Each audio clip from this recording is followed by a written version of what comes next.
Hi, everybody. I'm Robin, and these are my reflections. And I am back again today to finish up what I started a few days ago.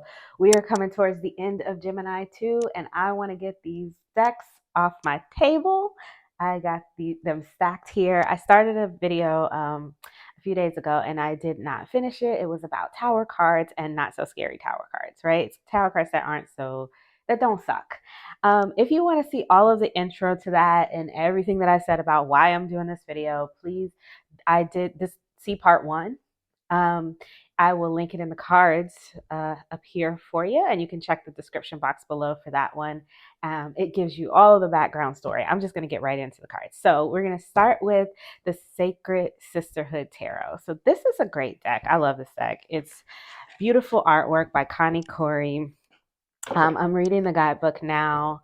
I'm doing a challenge for a reading challenge, and I am excited to a readathon. I guess it's my first readathon, and I've decided that I'm going to read this guidebook as part of it because every page counts, right? And I'm really excited. But I love the images in this deck. I love the girl power of it all. I think it's beautiful. I think it's soothing. I think it's femme forward and strong. And I love it. And the tower card is pretty freaking awesome. So the tower card actually is like her, she's kicking that bitch down. And I love it. I love it. I love that she's wearing like this sort of like um I don't even know if that's like karate or jujitsu or whatever kind of outfit. She's a black belt, and she's like, fuck this tower. It needs to come down, and I'm bringing it down with all my might. I love this tower card, and it is very apropos for this strong and beautiful girl power deck. And this is again the Sacred Sisterhood Tarot. This is a mass market deck you can find anywhere you buy your tarot decks. Next up is this cute, adorable little Way of the Panda baby tarot, or baby panda, I think it's called, tarot. I love this deck. This is just the Way of the Panda mini version. It's super cute. It comes with green edges. I just love it. The backs are pretty. It's pandas doing RWS things, and it's pretty cute. This is nice, and it does have some cute symbolism in it, some clever symbolism. So I like this deck. And the tower card is super cute. Sorry, my nail polish is a little jacked. So he is holding a lightning bolt, and it looks like he has used this lightning bolt to bring this tree down. I am here for this. He's all Zeus, and I'm here for Zeus Panda. So yeah, this is a panda, a tower card that does not scare me. Next up is the Spectral Whirl. This is a beautiful tarot deck that is all colors and movement. The artwork is, I mean, amazing. And I really enjoy this deck. I use it a lot, and it's a smaller size, so it makes it really easy to use in a bigger spread.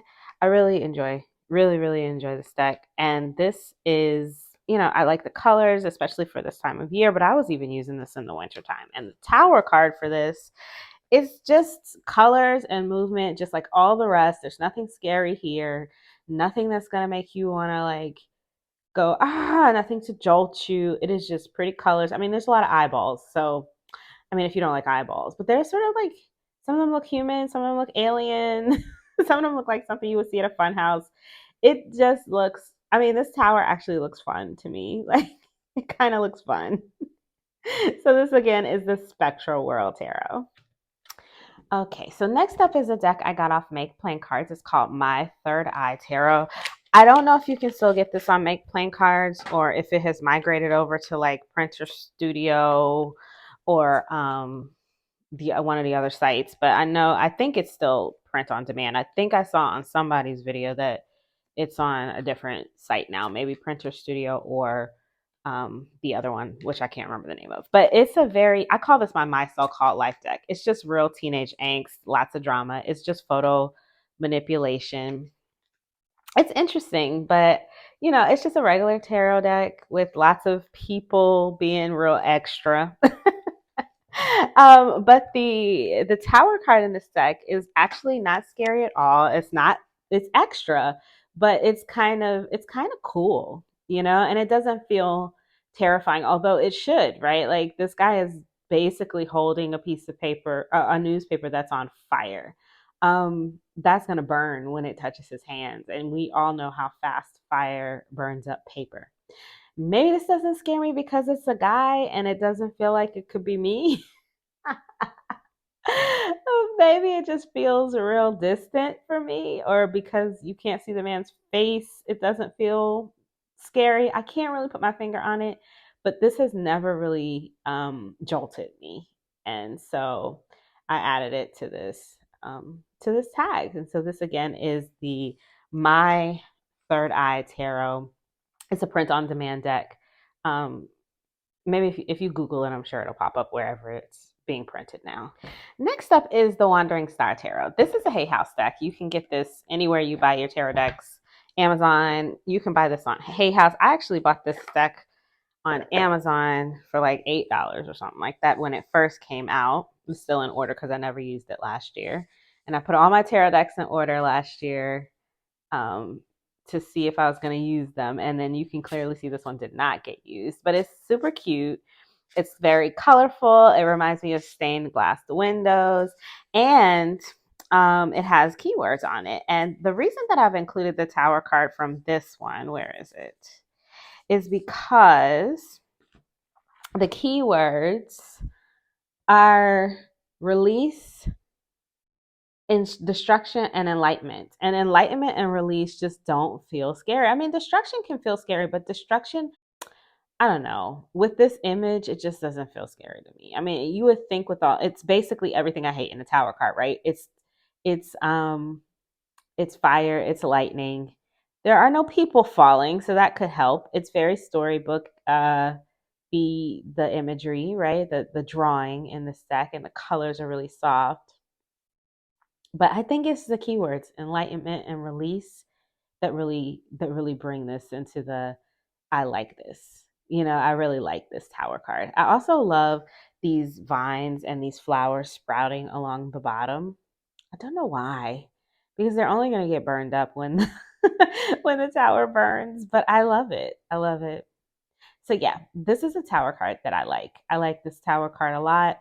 Um, and I like these keywords on this tower card. And again, this is the Wandering Star Tarot from Hay House. Next up is the Ethereal Visions Luna Edition. Now, I only have the Luna Edition. I don't have the other edition. So I'm not exactly certain what the tower card looks like in the original edition. I know some of the cards were changed. But for the Luna Edition, we have, well, I'll just show you some of the cards really quickly. There's these lovely colors. These soft purples and this silver holographic foiling on all of the cards, which I really enjoy. And I think that it gives the cards this sort of dreamlike quality. I like ethereal. It makes it ethereal, right? And it definitely makes it feel nighttime because of the coloring. So maybe that's why it feels more dreamlike to me than maybe the first one did. And then again, I don't have the first one, so I'm not sure. Maybe the first one also feels dreamlike. But this tower card for me, it could be scary, and it leans towards not quite super comfortable because it's dreamlike, and nobody wants to be falling in a dream, right? If you've ever fallen in a dream, you know how terrifying that can be. So this does kind of remind me of that, which is not the most comfortable, but it doesn't scare me. It doesn't scare me, and it doesn't jolt me. And I think it's, first of all, it's pretty. It's very pretty. What it is that it's interesting with this mask and this ribbon, and the fact that the person is not wearing any clothes, and then there's it just makes me curious about what else there is to see in the card, and so I'm less, or what else there is to interpret from this card, and so I'm less likely to be nervous about it because I'm too busy thinking about why is he wearing this mask? Why doesn't he have on any clothes? Where is that ribbon coming from? You know what I mean? So, so this one doesn't scare me. It's pretty too with the hollow, so it's hard to be scared of all of this sparkly hollow pretty. And again, this is the Ethereal Visions Luna from US Game Systems. Next up is one of my favorite this is an older deck. This is the Spirit Within. I love this deck because it's so much fun. It really, I like, first of all, I like that I love silhouettes. I like it's color coded. I love a good color coded deck. I like the size. I hate the card stock, but I mean, what are you going to do? You can't win them all, right? I do love this deck. I think that the images are fun. I think they're real extra dramatic. They remind me of like, I don't know. I think I put it in a movie. I had a movie. I did a movie tag, a movie hashtag. I think it was cinematic tarot decks, and I think this made the indie. This was the indie movies. I like it. And the tower card is super dramatic. It reminds me every time I see this card, all I can think of is every skateboarding movie I saw in the 80s when I was a kid. Like there is nothing scary to me about this card.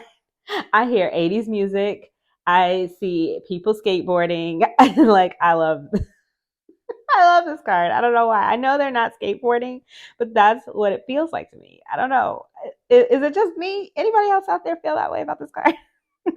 This is The Spirit Within Tarot by Stephen Wright, published by Red Feather. Last but certainly not least, this is the Radiant Wilds Tarot. I think this is it. I don't know if I have anything else around that I could think of. I'm not combing through any more decks, but if you have any and you want to do a VR or whatever, let me know. I would love to see it. This is the Radiant Wilds Tarot. This is a mass market publishing from who published this? Rockpool. This is a Rockpool deck. So you can buy it on Amazon if you're in the US. This is a beautiful deck. Beautiful. And it is thought provoking. And that's all I can really say about it. It's thought provoking. Every image, it's so surrealistic that every image just really makes me think. It's a heady deck. It's a heady deck. It's a thought provoking deck. It's a I like it. I like it a lot. I love the colors, but the tower card in this deck is just, I mean, it's just shapes. There's nothing scary here. I mean, there is that little, there's this little bit of lightning here, but I mean, it's so small. And the person is, I mean, he's standing here looking like he's getting close to being able to leave. So, I mean, he doesn't look like he's in any kind of bad shape. No, this looks good to me. This is not scary to me. I'm happy with this tower card. I'm very happy with this card. I love a good tower card that does make me want to toss it across the room when I see it. And this definitely doesn't make me want to toss it across the room. So happy with this one. And that is the last of my tower cards that are not so scary or tower cards that do not suck. So I hope that you guys enjoyed. So like I said before, I do have a part 1 of this. I will tag it below. I will put it in the description box and I will put it in the cards if you guys want to check that one out so you can see more tower cards that do not suck, that are in my collection anyway. If you have any that you want to talk about, please let me know in the description box. People might want to know. Let us know. If you think you're going to do, a response, please tag me so that I can come watch it. And until I see you guys next time, stay safe and be blessed. Bye-bye.